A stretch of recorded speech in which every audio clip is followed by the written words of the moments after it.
Hello, dear friends. I'm back again to keep reading to you. We're still reading At the Cafe, Conversations on Anarchism by Errico Malatesta. I just lowered my chair.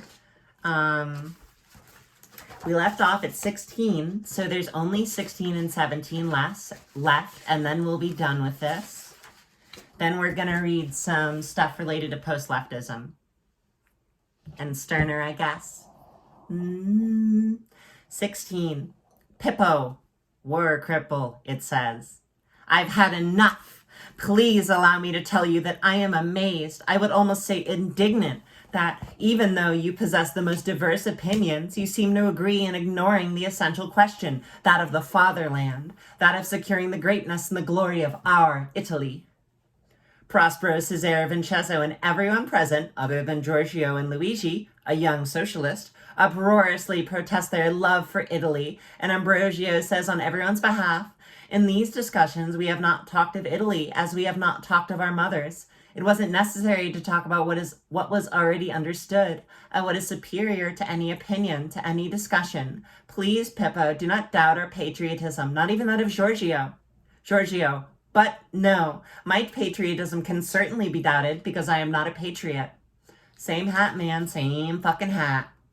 Pippo, I already guessed that. You're one of those that shouts down with Italy and would like to see our country humiliated, defeated, dominated by foreigners.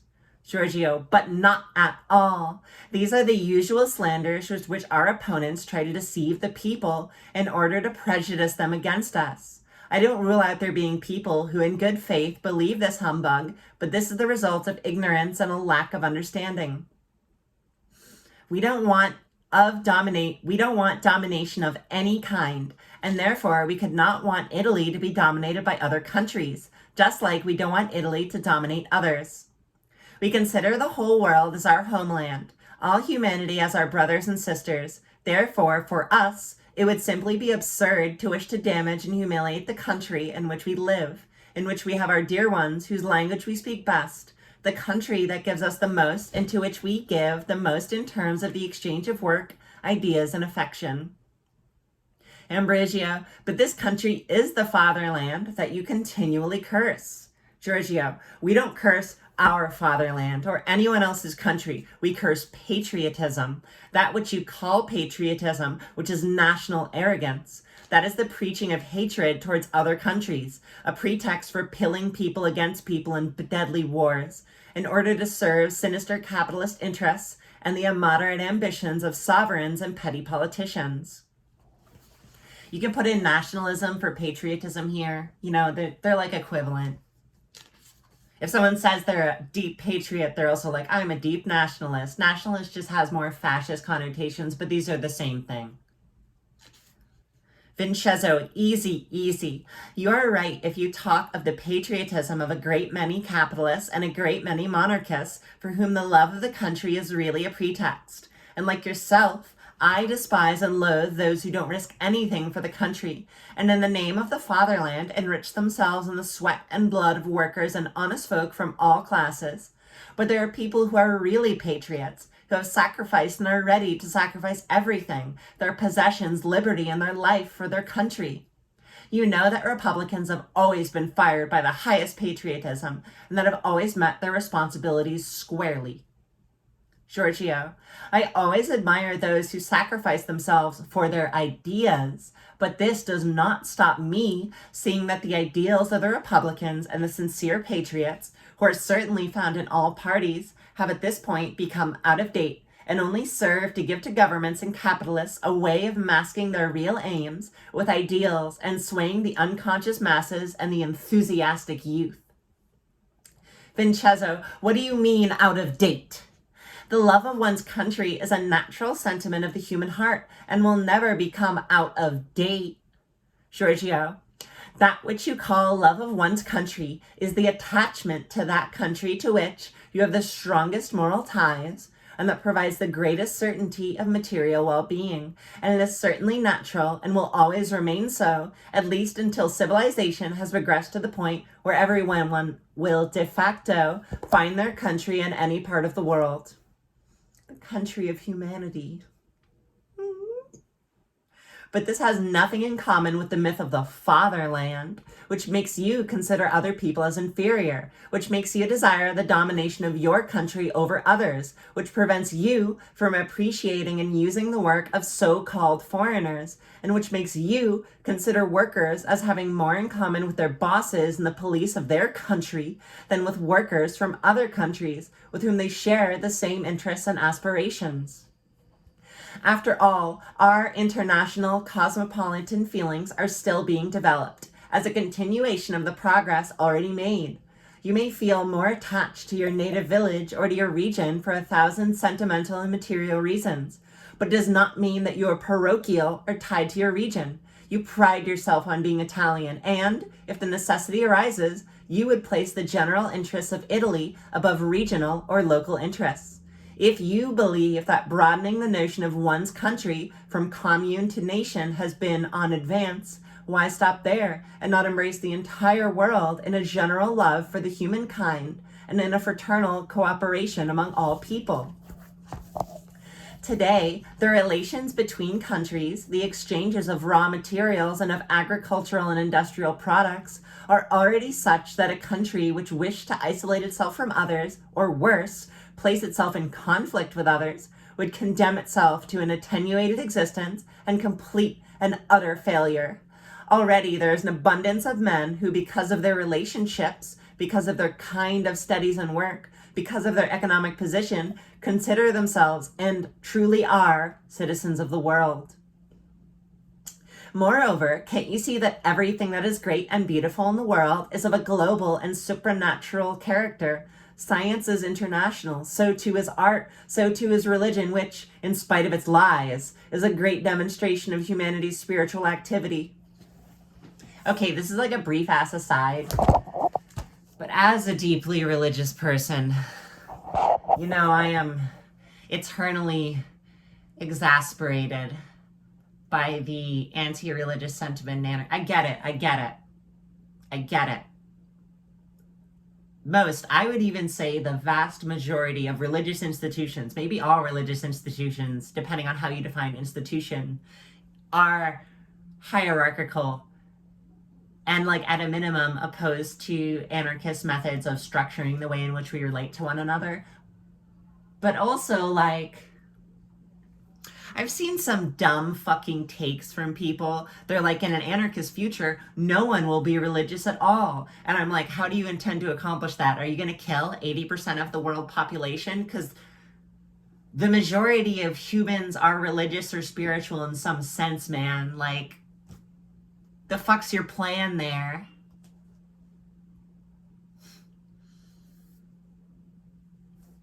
As Signor Ambrosio would say, rights and morals are universal because everyone tries to extend their own conceptions to every human being.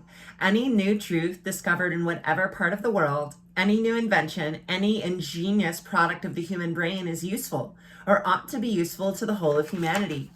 To return to isolation, to rivalry and hatred between people, to persist in a narrow-minded and misanthropic patriotism would mean placing oneself outside the great currents of progress which press humanity toward a future of peace and fraternity.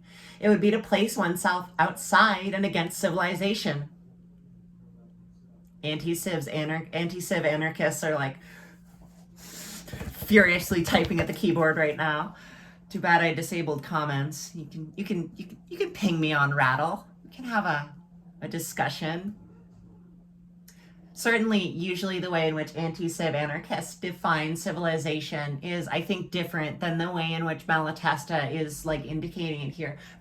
Certainly, there probably is some overlap, but also usually the definition I see applied for the word civilization is meaningfully distinct enough from a very broad conception of what society is.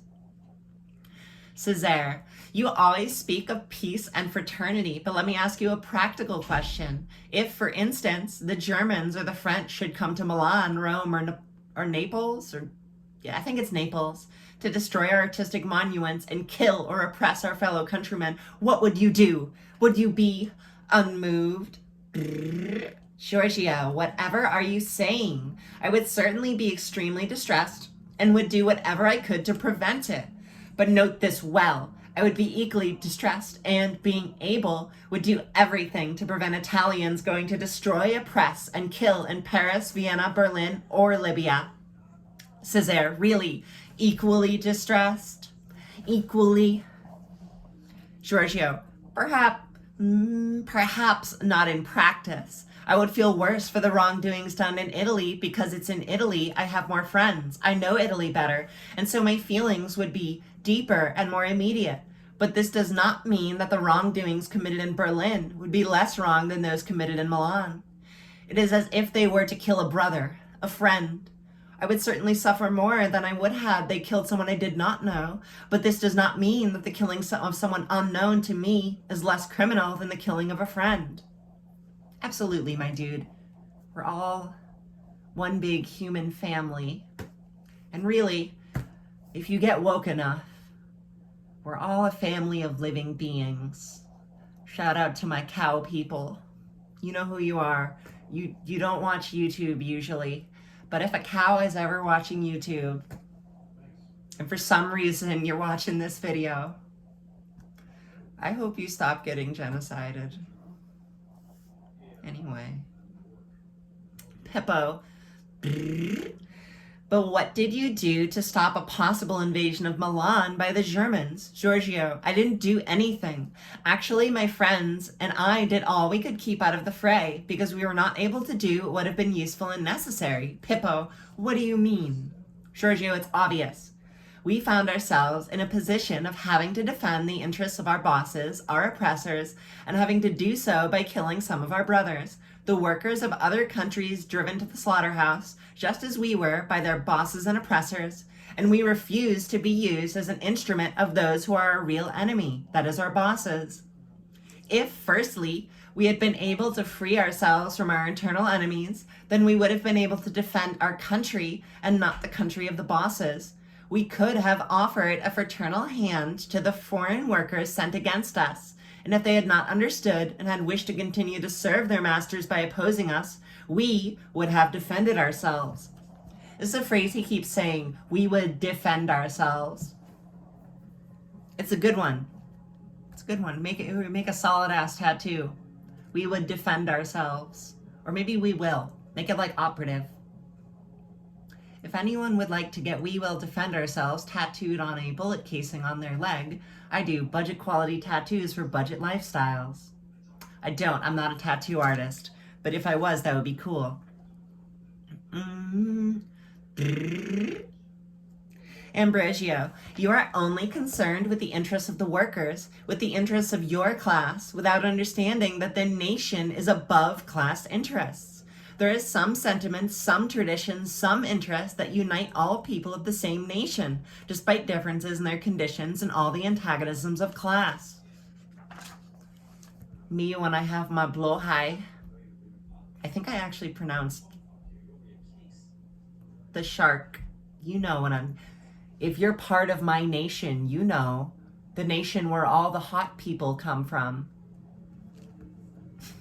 And then again, there is the pride of one's roots. Aren't you proud of being Italian, of belonging to a country that has given civilization to the world, and even today, in spite of everything, is at the forefront of progress?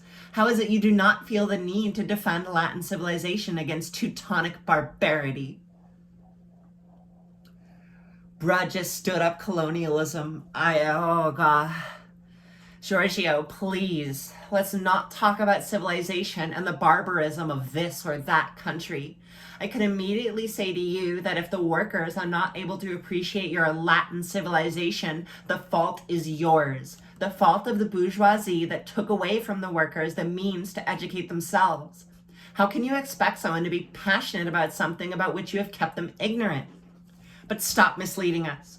Would you have us believe that the Germans are more barbaric than anyone else, when for years you yourself were admiring anything coming from Germany?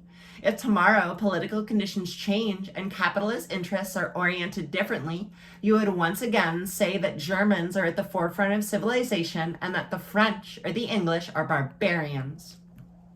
What does this mean?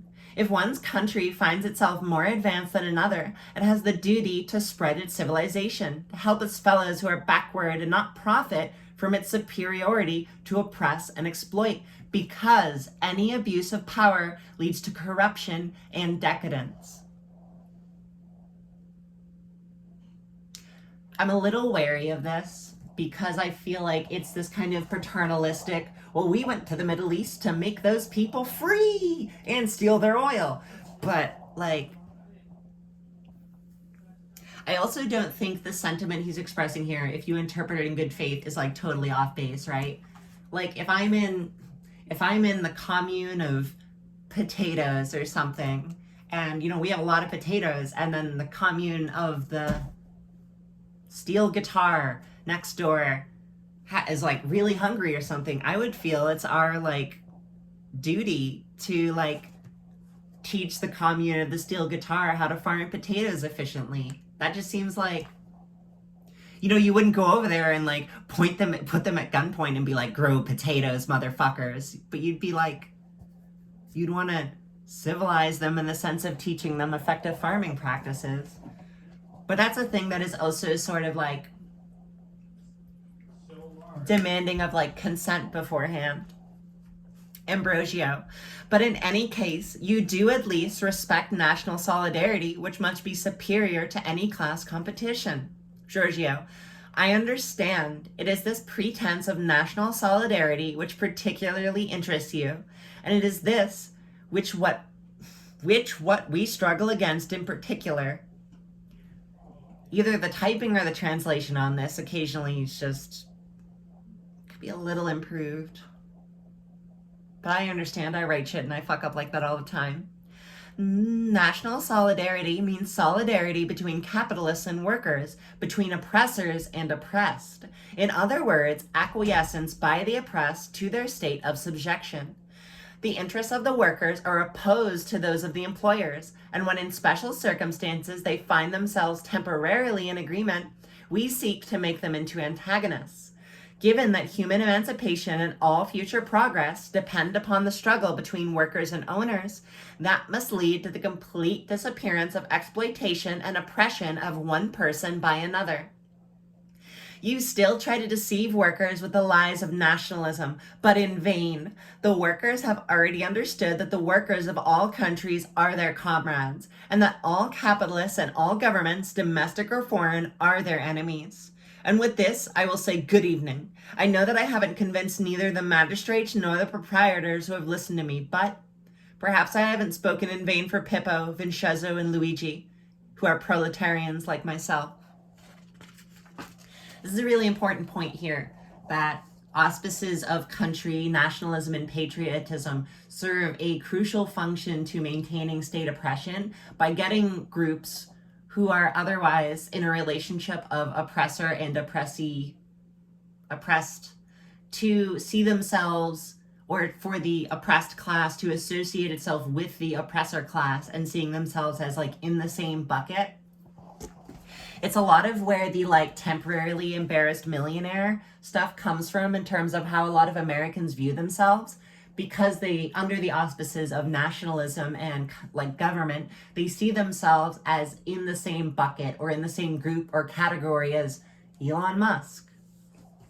And in doing so, they sort of blind themselves to the necessary oppression that Elon Musk and Jeff Bezos and Bill Gates and all the other ones like necessarily have to do in order to maintain their positions of like extreme privilege and wealth. There is no ethical way to be a billionaire at all. You cannot achieve that quantity of money without necessarily oppressing and fucking over people. 17. Luigi, green hat, a socialist. Since everyone here has stated their opinion, allow me to state mine. These are just some of my own ideas, and I don't want to expose myself to the combined intolerance of the bourgeoisie and the anarchist. Giorgio, I am amazed that you speak like that. Since we are both workers, we can and must consider ourselves friends and comrades. But you seem to believe that anarchists are the enemies of socialists. On the contrary, we are their friends, their collaborators.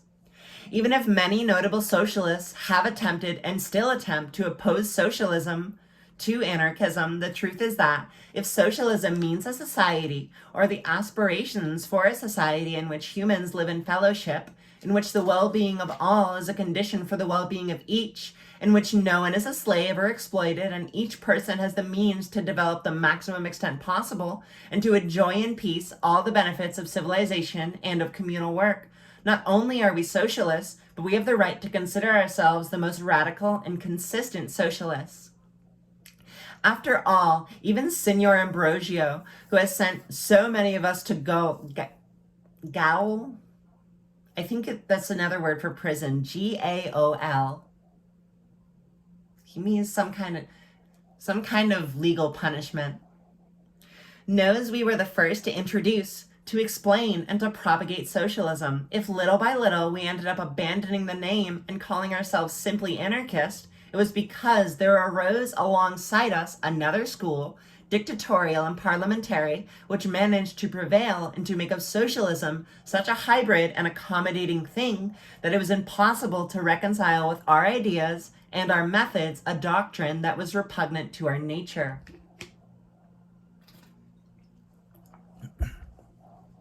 This is an important social reason why I stopped. I will sometimes call myself a leftist, but I mean it in a very soft way. Mostly in the sense that I don't expect anyone who calls themselves a leftist.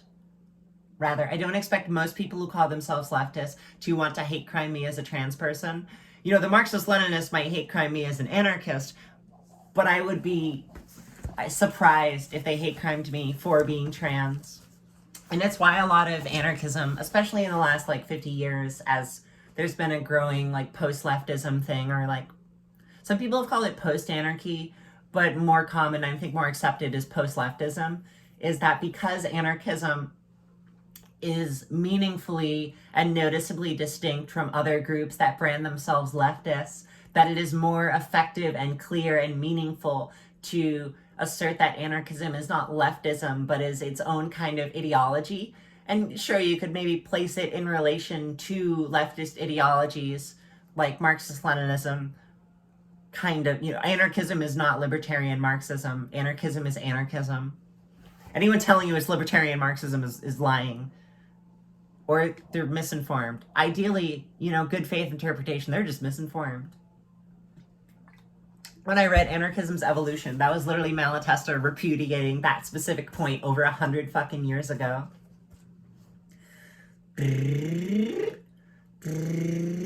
Luigi, in fact, I have understood your arguments, and we certainly agree on many things, especially the criticisms of capitalism. But we don't agree on everything.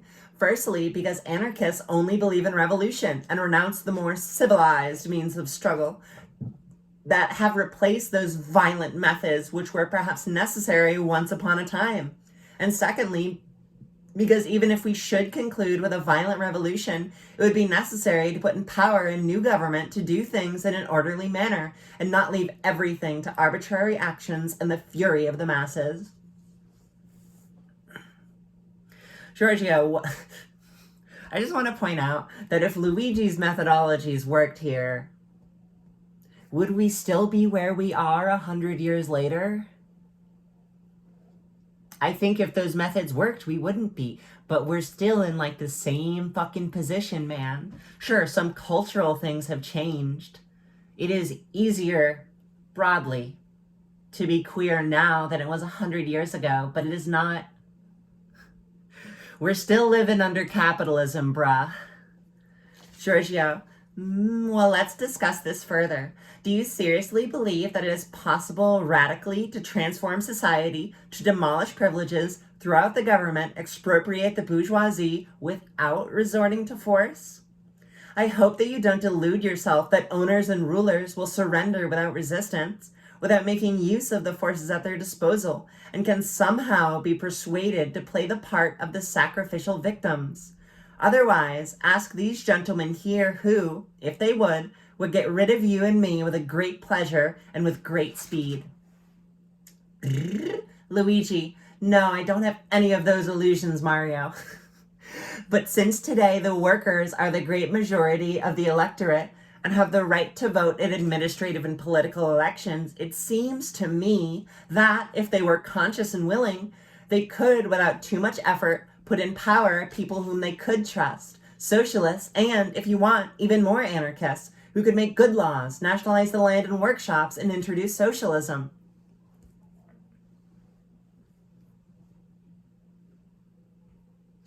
You're misguided, Luigi. Giorgio, of course, if the workers were conscious and committed. Not even then, man. Not even then, man. But if they were developed enough to be able to understand the causes of their problems and the remedies to them, if they were truly determined to emancipate themselves, then the revolution could be made with little or no violence. And the workers themselves could do whatever they wanted, and there wouldn't be a need to send to parliament and into government people who, even if they didn't allow themselves to become intoxicated and corrupted by the allurements of power, as unfortunately happens, find themselves unable to provide for social needs and do what the electors expect of them. Basically, if like 99 or even like 95% of the working class, which includes cops, okay, that's not exactly true, but like, cops are not capitalists. They don't actually own capital, nor do they own the means of production.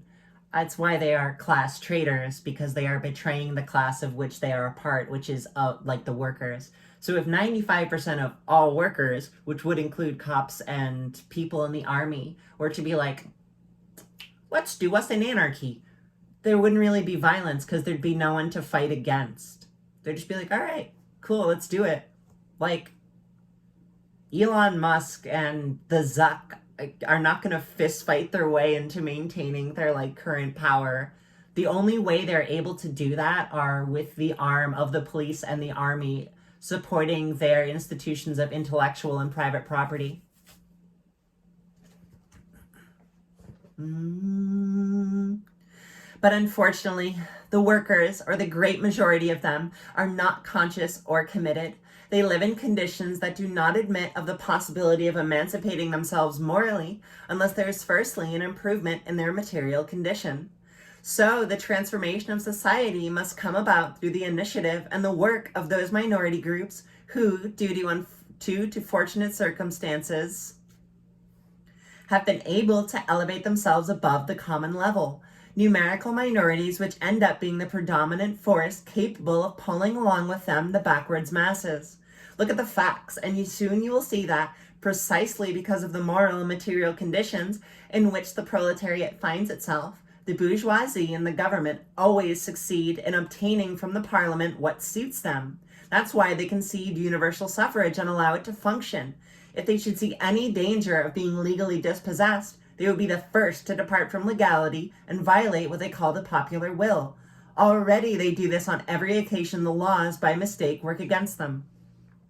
So you see this in action with like Republican gerrymandering, where the threat of people voting, as weak as that shit is, still becomes a threat to their institutional power. And so they use the force they have to corruptly gerrymander districts such that they can continue being elected, despite the fact that if you just drew them by blocks, they'd fucking lose, like immediately. If the whole country of the US stopped being gerrymandered, immediately like half the Republicans would lose their elected positions. The only way they maintain their power is through making even the existing legal system corrupt upon its own, like, by its own measuring stick.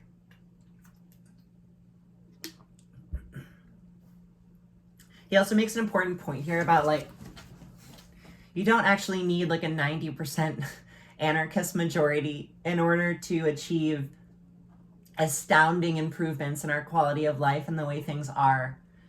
I think I learned this from a family member who studied communications and like group dynamics. And what he told me is, based on some studies he did, it was somewhere in between like 10 to 30% of an outspoken, consistently like motivated minority would be able to convince the vast majority of the group in which they are in to take up and uphold their ideals. You don't need a 90% anarchist. You need like a 10 to 30%. And then people being surrounded by well-articulated, reasonable ideas about working together and not being assholes will suddenly be like, I like friends and food and healthcare and a house. And then I'd be like, fuck yeah, dude, let's make sure you get food, healthcare, a house, and some sick suits that we took from Elon Musk's Minecraft server.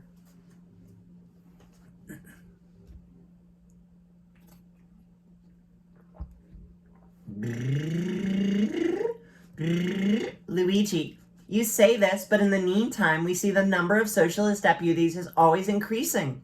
One day it'll be the majority and Giorgio, but can't you see that when socialists enter parliament, they immediately become tamed, and from being a danger, they become collaborators and supporters of the prevailing order? After all, by sending socialists to parliament, we render a service to the bourgeoisie because the most active, able, and popular people are removed from the heart of the masses and transported into the bourgeoisie environment. Furthermore, as I've told you, when the socialist members of parliament really become a danger, the government will drive them from parliament at bayonet point and suppress universal suffrage. AOC, Ilhan Omar, Brother Sanders, like, even if they're holding on to some of their ideals, I hope they are, but they're still just dem sucks. Even if they are forced by the system to capitulate. They are not even systematically able to enact change. And then if, say, you're a country in South America who tries to elect even just a fucking Marxist-Leninist, the CIA is gonna come in and do a coup. Hi, Venezuela, I'm Juan Guaido, trained by the United States of America to come in and do a coup. I'm glad that guy didn't succeed, even though still having a government in Venezuela is shit ass and sucks. I'd rather, Chavez's thing continue a little bit under Maduro than have Juan Guaido come in to be like a fucking US puppet. Luigi, it may seem like this to you because you're always seeing things in terms of a world in extreme crisis. The reverse is true. The world moves a little at a time by gradual evolution.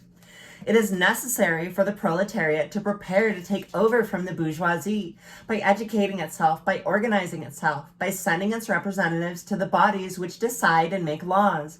And when it becomes mature, it will take everything in its own hands, and the new society to which we aspire will be established.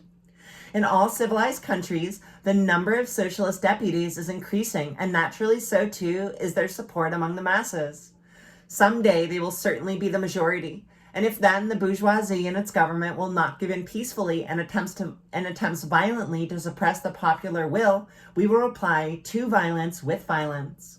It is necessary to take time. It is useless and damaging wanting to try to force the laws of nature and of history.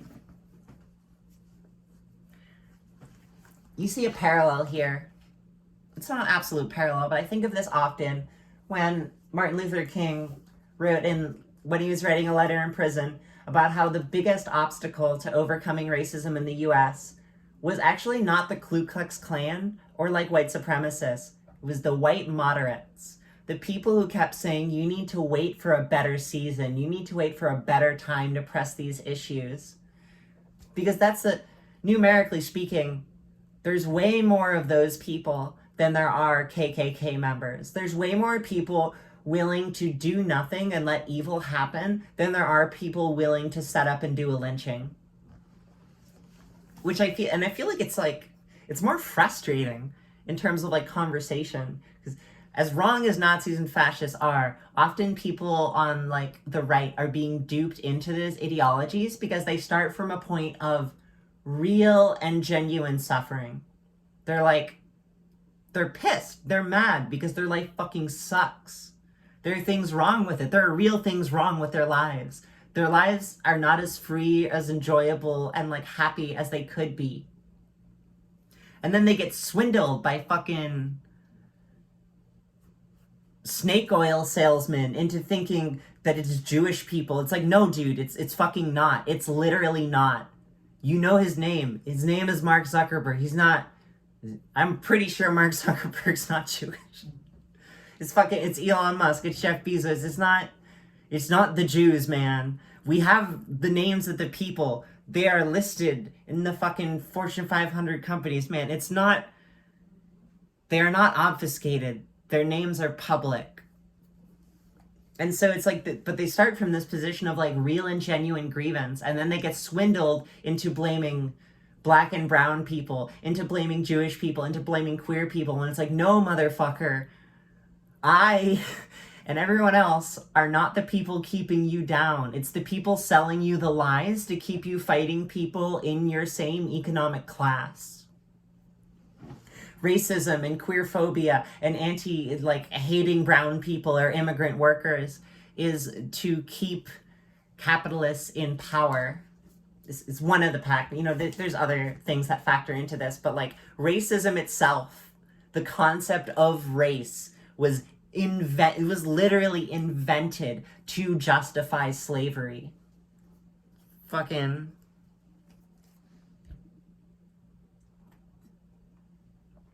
got a lot of feelings right now.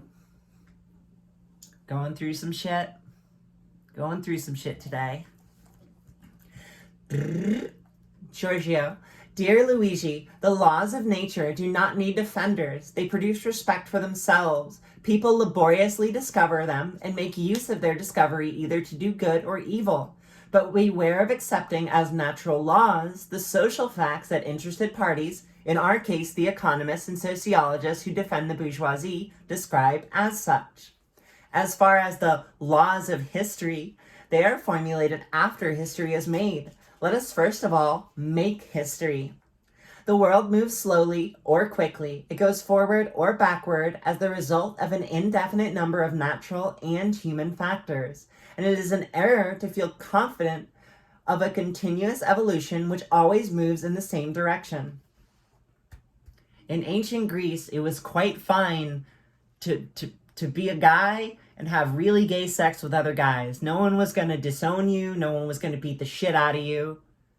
You might still have something thrown at you if you were unwilling to like have a wife or something, but like you could do gay sex and it was never a fucking issue. Whereas, you know, you go to the UK in the 1920s and you get fucking sterilized. As much as it feels like things generally move forward in a better direction, reality is not black and white. Reality is not a game of checkers. It'd be kind of cool if it was, but it's not. At present, it is certainly true that society is in a continuous, slow evolution, but evolution in essence means change. And if some changes are those that lead in the right direction for us, that favor the elevation of humanity towards a superior ideal of community and of liberty, others instead reinforce the existing institutions or drive back and annul the progress already realized. While people remain in opposition to each other, no gains are secure. No progress in social organization can be considered definitely won. As long as the capitalist class is still trying to get the working class to fight itself, to preserve their existing power structure, nothing can be considered definitely won. I feel like you can see that with like gay marriage, right? People were like, we did it. We have gay marriage. This thing cannot get worse now. It has reached a point where it is like, it's like clicked forward, like the zip line, the zip tie clicked forward and you can't pull it back. But it's like, no, motherfuckers. As long as people can still be pitted against each other for the benefit of people in power, it is not a sure thing. I'm thinking about that phrase lately. It's something Ajahn Chah said, and Ajahn is like teacher in Thai. Ajahn Chah said, he's like, just remember, anything's going on? Not sure. Anything's happening? It's not a sure thing. It's a good thing to remember. It's not a sure thing. Nothing's a sure thing, man. We must utilize and encourage all the elements of progress and combat, obstruct, and try to neutralize regressive and conservative forces. Today, the fate of humanity depends on the struggle between workers and exploiters, and whatever conciliation there is between the two hostile classes, whatever collaboration there is between capitalists and workers, between government and people, carried out with the intention or in the pretext of toning down social disputes, only serves to favor the class of oppressors, to reinforce the tottering institutions, and, what is worse still, to separate from the masses the most developed proletarian elements and turn them into a new privileged class with an interest shared with the barons of industry, finance, and politics in maintaining the great majority of people in a state of inferiority and subjection. This is basically like gay and queer people becoming wealthy business owners just further reinforces the existing power institutions and does little to nothing to help the vast majority of queer, Black, Indigenous, and people of color who are still getting fucking ground down by a big ass boot.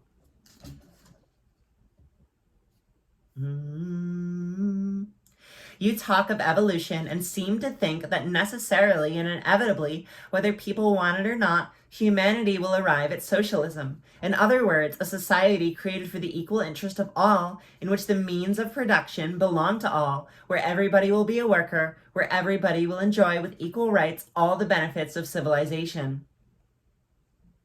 But this is not true. Socialism will come about if people want it and do what is necessary to achieve it. Because otherwise, it is possible that, instead of socialism, a social situation could eventuate in which the differences between people are greater and more permanent, in which humanity becomes divided into two different races, the gentlefolk and the servants, with an intermediate class which could serve to ensure, through the combination of intelligence and brute force, the dominance of one over the other. Or there could be simply a continuation of the present state of continuous struggle, an alternation of improvements and deteriorants, of crises and periodic wars. Actually, I would say that if we were to leave things to their natural course, evolution would probably move in the opposite direction to the one we desire. It would move towards the consolidation of privileges, towards a stable equilibrium established in favor of the present rulers, because it is natural that strength belongs to the strong, and who starts the contest with a certain advantages over their opponent will always gain more advantages in the course of the struggle. If you're born with privilege, you are far more likely to be able to maintain and increase that privilege over the course of your life. You know, nothing's completely black and white. Just that is the, by far, general rule. Luigi, perhaps you are right. This is precisely why we need to utilize all the means at our disposal: education, organization, and political struggle. Giorgio, all means, yes, but all the means that lead to our goal. Education, certainly, it is the first thing that is needed, because if we don't act on the minds of individuals, if we don't awaken their consciousnesses, if we don't stimulate their senses, if we don't excite their will, progress will not be possible. And by education, I don't so much mean book learning, although it too is necessary, but not very accessible to proletarians. Rather, the education that one acquires through conscious contact with society, propaganda, discussions, concern with public issues, the participation in the struggles for one's own and others' improvement. This education of the individual is necessary and would be sufficient to transform the world if it could be extended to all. But unfortunately, that is not possible. People are influenced, dominated, one could almost say shaped by the environment in which they live. And when the environment is not suitable, one can progress only by fighting against it. At any given moment, there are only a limited number of individuals who are capable, either because of inherited capacities or because of specially favorable circumstances, of elevating themselves above the environment, reacting against it, and contributing to its transformation.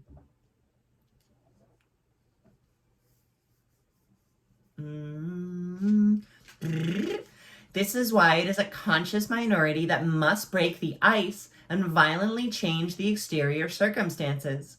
On organization, a great and necessary thing, provided that it is used to fight the bosses and not to reach an agreement with them. Good point. Pay close attention. If you want to improve the capitalist system and make it tolerable and hence sanction and perpetuate it, then certain accommodations, certain amounts of collaboration may be acceptable. But if you truly want to overthrow the system, then you must clearly place yourself outside and against the system itself. And since the revolution is necessary, and since whichever way you look at it, the problem will only be solved through revolution, don't you think that we should prepare ourselves from now on, spiritually and materially, instead of deluding the masses and giving them the hope of being able to emancipate themselves without sacrifices and bloody struggles? Luigi, that's fine. Let's suppose that you are right and that revolution is inevitable. There are also a lot of socialists who say the same, but it will always be necessary to establish a new government to direct and organize the revolution. Giorgio, why? If among the masses there isn't a sufficient number of revolutionaries, manual and non-manual workers, capable of providing for the needs of the struggle and of life, the revolution will not be made, or if made, will not triumph. And if a sufficient number exist, what is a government good for other than to paralyze popular initiative and in substance to choke the very revolution itself? In fact, what can a parliamentary or dictatorial government do? It must first of all think of and ensure its own existence as a government. In other words, establish an armed force to defend itself against its opponents and to impose its own will on recalcitrants. Then it would have to inform itself, study, try to conciliate the wills and the interests in conflict, and hence make laws, which most likely will not please anybody. In the meantime, it's necessary to go on living. Either property will have de facto passed into the hands of the workers, and then, because it is necessary to provide for everyday necessities, these same workers would have to solve the problems of everyday life without awaiting the decisions of the rulers. The latter, thus, can now only declare their own uselessness as rulers and blend in with the crowd as workers. Or property will have remained in the hands of proprietors. Then they, holding and disposing of wealth as they please, would remain the true arbiters of social life and would make sure that the new government, composed of socialists, not anarchists, because anarchists do not want to govern nor be governed, will either submit to the wishes of the bourgeoisie or be quickly swept away. I will not dwell on this because I have to go, and I don't know when I will be returning. It will be a while before we see each other. Think about what I have said. I hope that when I return, I'll find a new comrade. Goodbye to you all. Goodbye, man. He didn't come back. Excellent fucking writing.